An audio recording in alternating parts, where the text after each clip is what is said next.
In other words, reality to them is whatever they want it to be. Because often growing up with emotionally immature parents, we end up in relationships with emotionally immature people.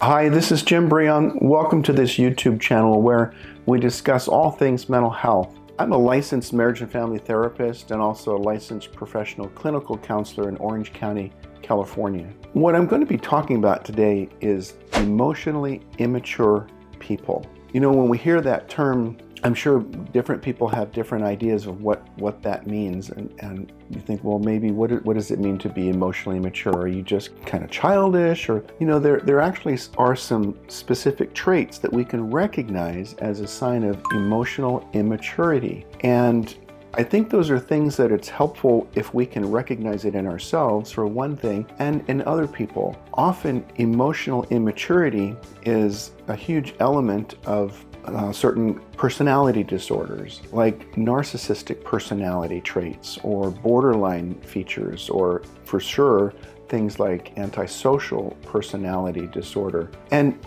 emotional immaturity, first of all, is not something that people do intentionally. I don't think anybody is intentionally immature. Emotional maturity is something that needs to be taught. And an important part of developing emotional maturity is learning emotion regulation.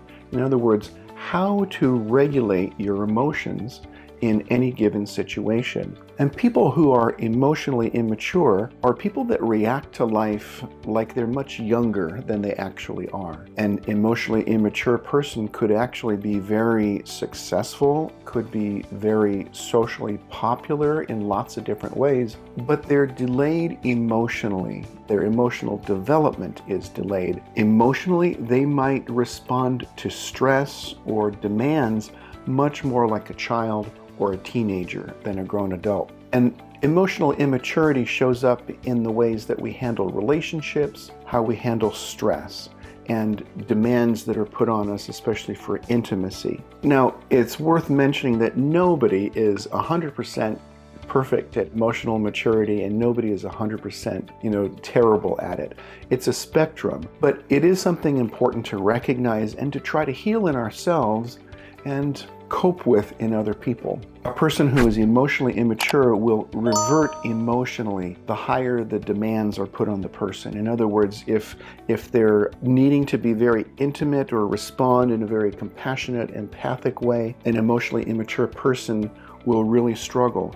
They tend to be more impulsive than most people and less sensitive to other people around them. And one aspect of emotional immature people is that they have something that we think of as affective realism, not effective, but affective. In other words, emotional realism. In other words, reality to them is whatever they want it to be, which sounds like a strange thing to think about, but in a sense, their feelings are facts. When they're confronted with a reality that they don't like, maybe that they don't want to accept, they just decide that I don't need to accept it. They're not going to adapt, they're not going to change based on reality. They're going to project whatever their feelings are and look at that as reality. So what they'll do is they'll deny the reality, they will dismiss the reality, or they will distort it.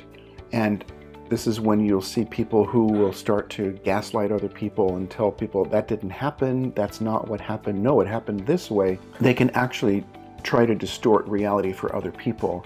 When that starts to happen and become contagious, they can have a real negative impact, especially if they have any influence within a culture. And now these patterns of emotionally immaturity are transgenerational. In other words, most people who are emotionally immature have been raised by parents who themselves were emotionally immature. Some of the features of an emotionally immature person are trouble regulating their emotions and expressing their emotions without either restraining themselves or disproportionately. In other words, often their emotional behavior is out of control. It's not appropriate to the situation. And it's what you'd expect to see from a child rather than adult, because children are emotionally immature. They haven't learned to mature their emotions. They're just learning how to even understand their emotions, and they need help from grown-ups to learn how to do that.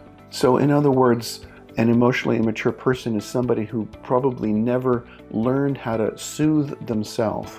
That's a particular skill that needs to be taught. Emotionally immature people tend to be very egocentric. The world revolves around them. Now, that's also the way that a very small child looks at the world. The world revolves around them. They don't have outside perspectives. And that's another element of an emotionally immature person, is they don't see other people's perspectives. They're also very low in self-reflection. In other words, they don't spend a lot of time reflecting on their own behaviors, their words, whether what I said or did to that person was appropriate, was that kind. They tend to be very self-righteous. They will justify any of their behavior. Now, again, it's important to remember that these are not evil, bad people.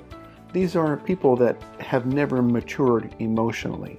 And that said, unfortunately, people that have a lot of emotional immaturity can actually cause a lot of damage in other people's lives. And we see that damage in people who maybe have suffered abuse by a narcissistic person, or somebody with a lot of borderline traits, somebody with borderline personality disorder, which again is not something that people do intentionally, but those erratic and overly emotional and often abusive behaviors can be very damaging to other people. And this affective realism, their distortion of reality, is what happens when they grow overwhelmed, and all of us grow overwhelmed at times, but their unconscious defenses start to kick in, and they automatically deny reality, dismiss reality, or they distort reality. This is when they can shift into gaslighting other people, trying to convince you that you didn't see what you saw, you didn't hear what you heard. So they don't change, they don't adapt.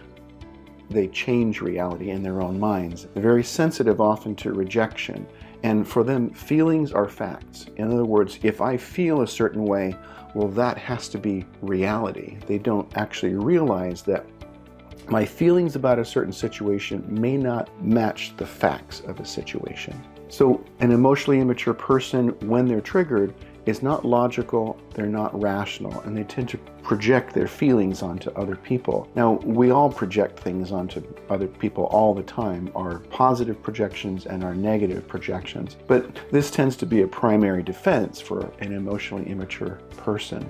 An example of that might be if you ask your parents to please just give me a call before you stop over, because I might need to make sure that the kids are fed and take care of things, that sort of thing. If your parents are emotionally immature, they're going to project onto you. And rather than hearing you just asking for a very simple, respectful boundary, what they hear is, so you don't want to see me? So you don't love me anymore? So you don't want to be around me? So you're rejecting me. And this is how emotional contagion happens in a family, where all of a sudden that emotional dysregulation is affecting everybody else, and everyone in the family is upset.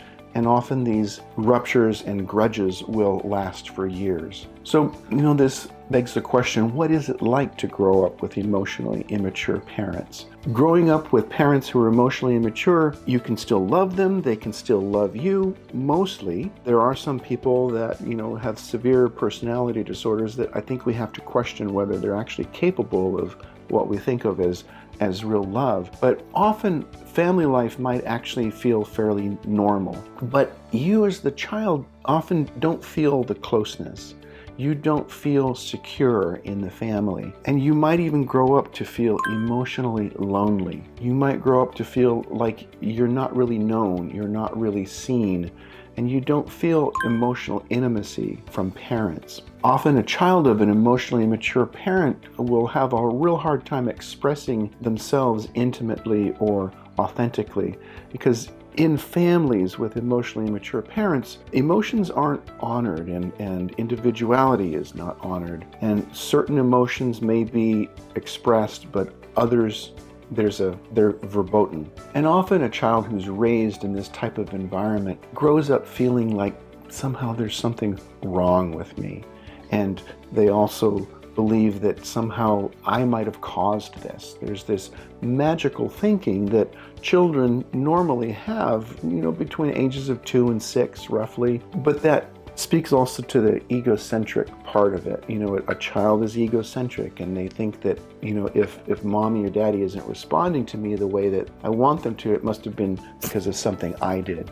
And this is a belief system that a person can internalize and carry with them the rest of their life. Often what happens when we're growing up in an emotionally immature household is people develop a role self. In other words, they develop a self that ends up playing a role in order to get what they need. It's sort of a curated self and a set of behaviors to try to get your needs met with emotionally immature parents. You learn an approach that's just right in order to hopefully trigger a positive response, or maybe even just a neutral response. In other words, not to get them upset. The right hemisphere of your brain picks up and notices what works and what doesn't work. And you end up crafting this self unconsciously that just seeks to help you get your needs met. Maybe avoid getting hurt, yelled at, shamed, guilted, that sort of thing. Earlier psychologists like Winnicott referred to this as the false self. This is when the child has to figure out how to relate to their parent, and you can't do that from your true, authentic self. And ultimately, there's a very high cost of connecting with your true self.